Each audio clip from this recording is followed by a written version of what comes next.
Anytime a mother name a son or a child in the Bible, they operated by their emotions. But fathers are not allowed to do so. They must act in the spirit. Come with me to Luke chapter 1, verse 59 to 63. Luke 1. And it came to pass that on the 8th day they came to circumcise the child, and they called him Zacharias, after the name of his father. And his mother answered and said, Not so, but he shall be called John. You see, they name him after the father because the father was dumb.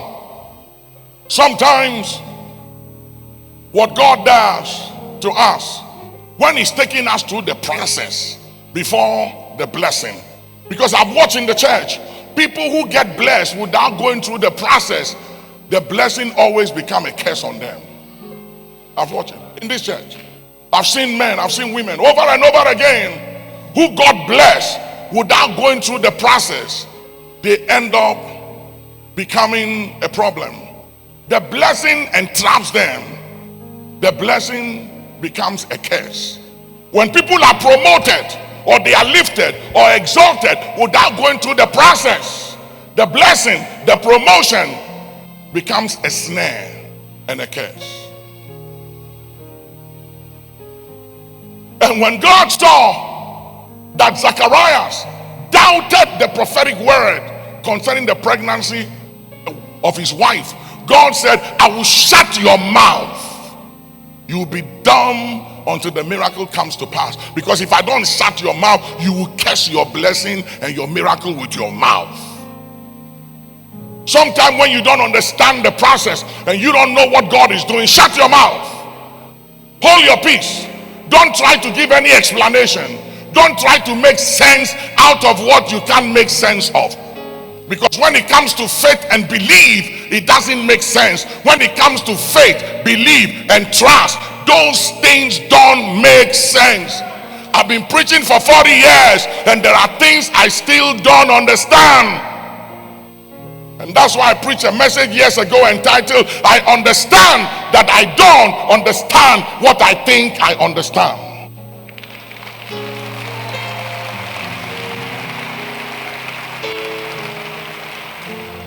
Hear me. Knowledge is not everything. Knowledge is not everything. I've seen people very knowledgeable, but very ignorant. Knowledgeable, but I ain't wise. Smart, intelligent, but are not wise. I'm telling you, hearing me today, natural fathers and spiritual fathers has power. They might not even know it, but Satan knows it and Satan can use it, and God can also use it.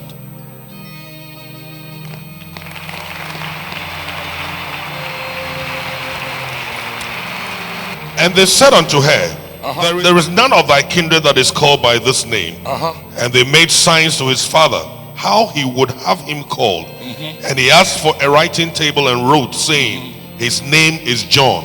And they marveled all. You see, they won't accept what the identity the mother gave. They said to the mother, no, this is not acceptable. It's fathers who give identity, not mothers. So you carried the child 9 months, but you are not permitted to give him an identity, because name defines who the child becomes. But when the father confirmed the name, that was the name that was given to him. We need to understand the ordinances of God. We cannot change divine order, irrespective of signs and irrespective of, what do you call it, breakthrough in knowledge. We cannot change. The problem with this world, we are trying to change the original plans of God, the original intent and the ordinances of God. You cannot change it. And that is the problem of this world. Women are becoming men and men are becoming women. I prayed for women who changed their organs to become men, and I prayed for men who changed their organs to become women through surgery. I've dealt with women who told me, I feel like I am a man trapped in a woman's body. And I've dealt with women Men who feel like they are women trapped in a man's body. I'll show you why in the Bible, where that come from. It began from the womb.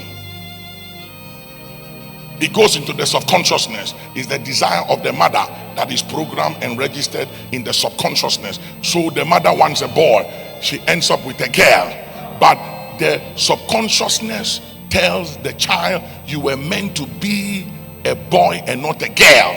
And so she's a girl, but she acts like a boy, put her legs in the father's shoe, does everything like a boy, hang with boys, don't want to have anything to do with girls. There's a reason for that. It's in the Bible.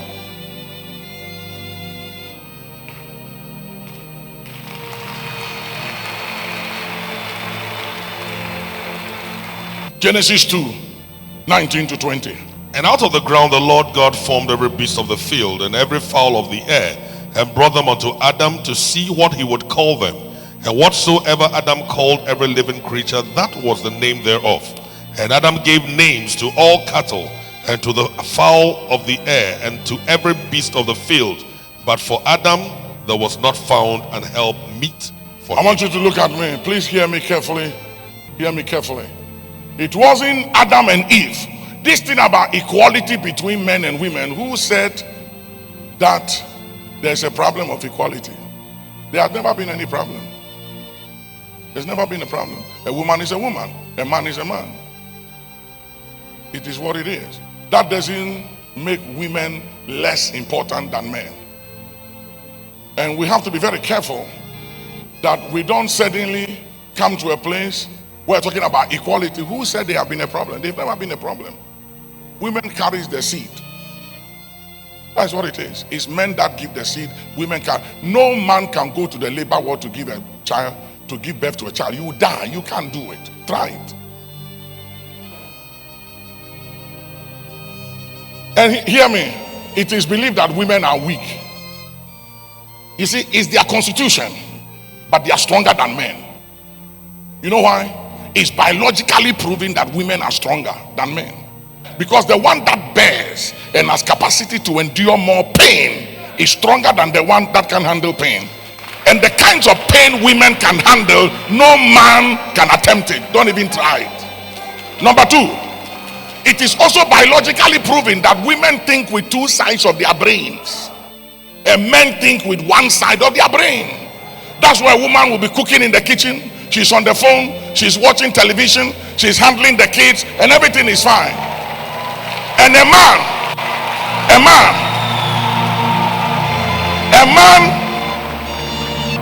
is watching football, and the children are fighting, and the phone is ringing, and he can't hear,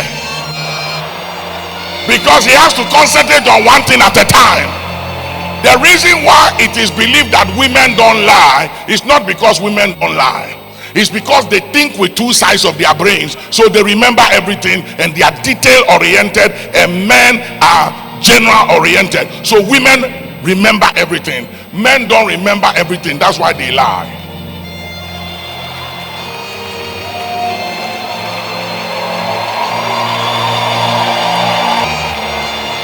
If you like, husband and wife are sitting here. Let me interview them right now and ask the woman the day they met, the date, what the man was wearing and what she was wearing. The woman has all the records, remembers everything. The man don't remember what shoe and what shirt, what watch, what time is it, what day. They don't remember. Even birthdays, even wedding anniversary, they don't remember, including myself.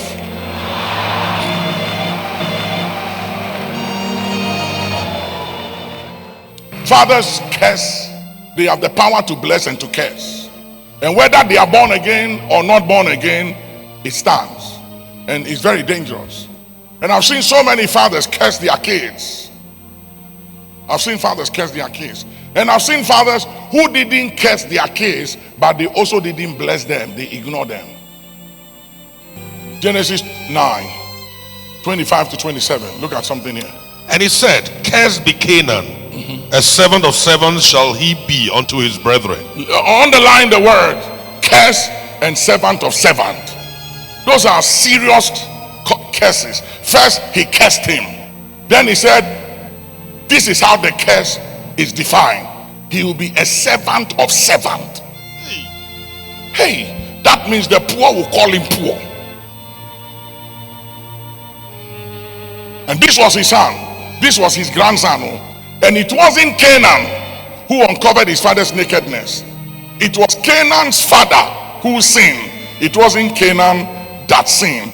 What does it mean here? Consequence of the mistakes or the errors of the fathers. So a father can do something wrong and it can have serious implication on his children.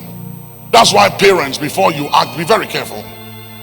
And I want to say this to women also, if you are married to a man who have children before you married him, or for whatever reason he went to have kids outside of the marriage, don't prevent him for taking care of those children. Don't stand in his way. Don't let your fears and your insecurity deny him the right to take care of those kids, because it carries serious curses. And if you won't let him take care of another one's children, it won't be well with your children. And if you're a man and you have children outside your marriage and you're not taking care of them, you are not a father, you are not a man. And he said, blessed be the Lord God of Shem, and Shem. Canaan shall be his servant. Shem, you see, Shem, he put Canaan under Shem, his grandson. Canaan didn't sin. It was Canaan's father, Ham, who uncovered the nakedness of his father. Let me tell you something. Never take sides against your father. It's not good. Whether he's saved or unsaved, don't take sides against him. Number two, don't uncover your father's weakness or nakedness to anybody. Don't do it. And even if you are married and you are a woman, don't share the nakedness of your father with your husband. He will use it against you one day. And don't share, if you're a man, the nakedness of your father to your wife. One day she will use it against you. Cover it. Put it in God's hands. Don't do it.